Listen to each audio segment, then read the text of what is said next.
Hi everyone, welcome back to my channel, or hello if you're new here. I'm Kaylee, I'm a designer and content creator, and today we are chatting what makes a home instantly cool. I've seen this trend going around, whether it's about people's homes, whether it's about just like girls in general, personal style, and I think it's really fun. It's obviously very opinion based. This is just a fun, chatty video, so I hope no one finds it offensive. If you're new here, I would love if you subscribe, and let's just get right into it. Sorry if you hear my dogs in the background. It's close to their afternoon walk time and they're definitely letting me know that. If you've watched some of my other interior design focus videos, this probably won't be a surprise to you, but I think what makes a home cool first and foremost is when it's authentic to its owner. And then after that, when it's authentic to its architecture and location. For example, I don't think you should be trying to have a farmhouse in the middle of New York City. I think a lot of it comes down to appreciating what you have, working with what you have. It has nothing to do with how much money you spend, how big your space is, how modern your space is. Maybe your home is a builder grade ship box or a flip home, but I still think you can make it cool. You could totally do some simple things without making any major renovations. Like, you have the gray laminate flooring that tends to be in a lot of flip homes. You can just get some nice rugs to cover it and try to bring in more warm tones with your furniture, more organic texture with items that you own. I really want to emphasize that it's not about the amount of money that you have. It's not about what cool trendy chair of the moment that you have. I think some people with the most limited budgets have the coolest homes. Really quick, I want to do 20 seconds of housekeeping to share a bit about what I have going on personally. If you tend to like my style, I have shopping curations on my website with various secondhand furniture and home decor items, also items that are great for a more budget-focused home. I've been sharing a lot of auction finds recently in my newsletter, and I also have shopping curations on my site where I focus on like the best of current designer sales. I also do roundups weekly from the Real, so there's just a lot on there. I've also been doing a fair amount of short form content on Instagram and TikTok, so you can follow me along there if you want to see that. But back to what makes a home cool. So we talked about authenticity. Now I want to talk about more tangible items. The first thing I have on my list is fresh flowers. I love fresh flowers. These came from our land. We live in the Catskills on a larger property, and my favorite thing about spring and summer is that I get to pick my own wildflowers and save money in that way. But I am such a fresh flowers girl. Do you think it depends on the type of flowers and the type of arrangements and vases that you're using? I think for a budget option, it's great to stick to just one type of flower. Don't go buy those grocery store bouquets. You can still buy your flowers at the grocery store, but only like single flowers. I love sticking to one color and doing white tulips or lilies. Or if I have a little bit more money, I love a more sculptural arrangement for special occasions, or when I have time to source some varying flowers at more specialty shops or the flower district where you can buy individual stems. It's one of my favorite things to do. I also think it's really cool when people have singular bud vases in small areas around their home, like in the bathroom, in the kitchen, on your table. It just adds a bit of life to a space that I love. Okay, next is organized chaos.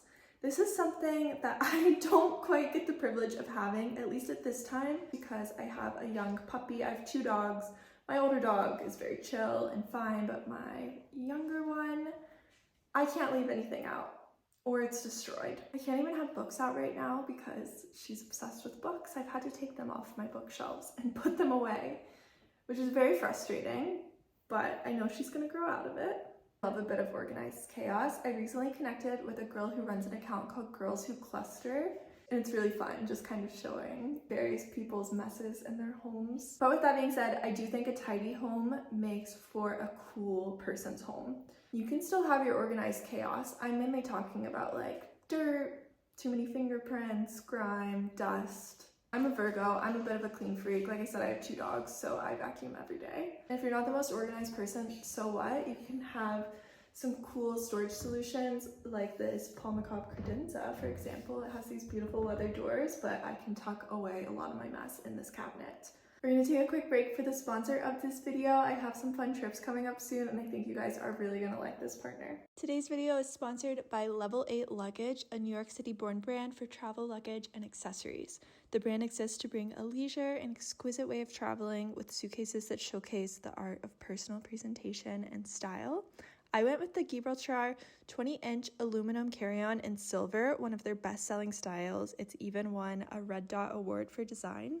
As a bonus, this case includes Level 8's 4-piece packing cube travel set valued at $49.99. This packing cube set fits perfectly and so satisfyingly inside this case, helping to keep all of your belongings super organized. They also come with these interchangeable labels so you can clarify what's inside each packing cube for organizational purposes. You're gonna see them in action because you're about to watch me pack for a trip, but I also forgot to mention that this case comes with this beautiful leather luggage tag that's super minimal and chic. As you can see, there are also mesh pocket interior dividers that snap in super easily just to help with overall organization and making sure that your stuff doesn't go everywhere when you're traveling. I specifically wanted a flight-ready suitcase, and this 20-inch size carry-on fits in most aircraft overhead compartments. I also wanted to note that you are always covered when you purchase a Level 8 suitcase. They offer a lifetime warranty for endless adventures. I love this toiletry pouch. It also comes with dividers for your packing cube, which again are very satisfying. Love to hear in the comments below if you guys have any fun upcoming trips or if you've recently returned from any exciting summer travels. I didn't mention yet, but this dual zipperless technology has TSA approved locks to keep your belongings safe during your journeys, so it's super secure. And one of my favorite things about this case is how quiet it is. The handles are slow release for noise-free use and hand protection. You're not going to catch your fingers in these.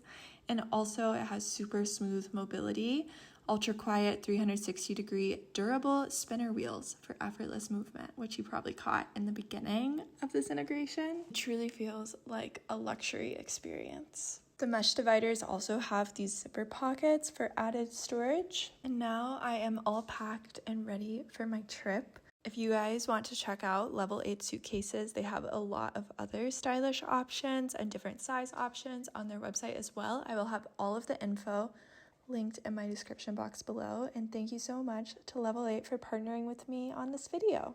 Okay, the next thing that I think makes a home really cool is built-in units or more maximal shelving options. I love floor-to-ceiling shelving. I know it can be a bit of an investment, but I think it instantly makes a home feel so much more lived in and cool.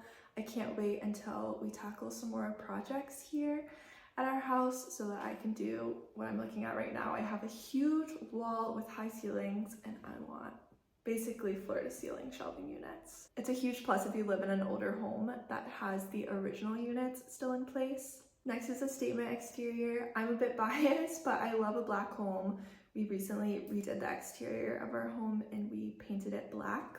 I've always dreamed of having a black forest home, but I think just a statement exterior in general, whether that's with the paint color or cool landscaping or gardening, makes for a really cool home. Kind of going along with that is interesting and unexpected use of color. I tend to stick to a slightly more neutral palette in my home. I like to bring in like ambers and warmer colors. I've recently started incorporating some more like blues and greens as well. I have a book recommendation here for those of you that are into this sort of thing. I found this on recommendation through a florist and it's so good for my work as a designer and also for designing my home and making floral arrangements. It's just a really fun way to see different color combinations that you might not try out yourself.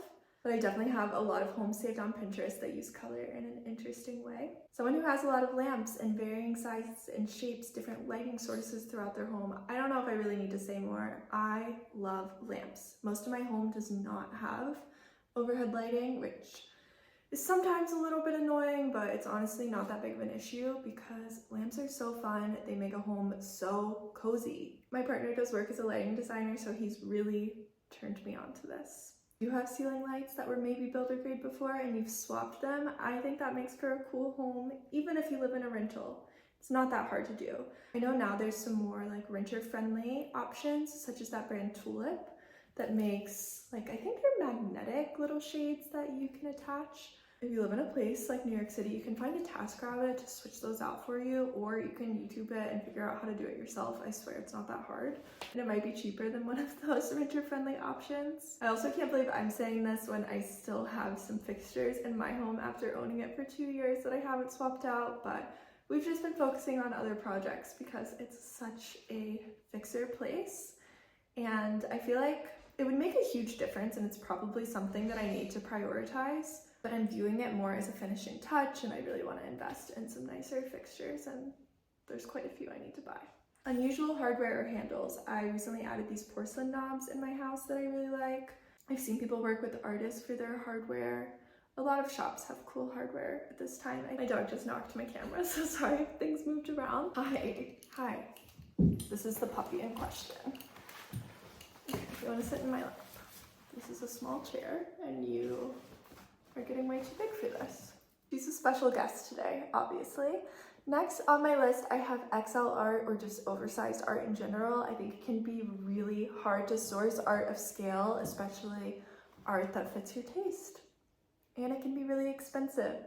But I think this instantly makes for a cool home, or when people make unique framing choices, or maybe hang art in unexpected places. There's a lot of options. I've seen people frame like really sentimental pieces to them, or make a cool collage of photo strips.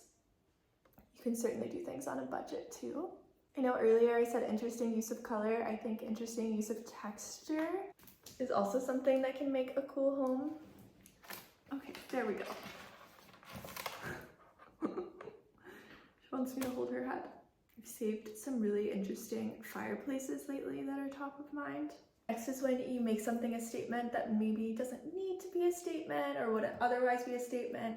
I have a lot of cool mudroom and coat closet ideas that I probably won't do for this home just because of cost restrictions, but I think they're really cool. Lastly on my list is when function and comfort is prioritized. I think this is the most important thing in a home, and that's something that I've really come to terms with as I've matured, because sometimes the prettiest pieces and something that's the most appealing to the eye is not the most comfortable or not the most functional, and that can vary from person to person, obviously, but I think function and comfort are most important in a home. So the use of rugs, soft surfaces, larger chairs, and sofas if you can, make for a really cool home. So that's all that I have. I don't think Monday has anything to share. I hope she hasn't been too distracting in this video, but I think that's all I have to share. I would love to hear in the comments below what you guys think makes a cool home, and I will see you super soon with a new video. Bye! Wave. I also just want to say for reference, she has a dog bed and plenty of furniture to lay on, literally beside me.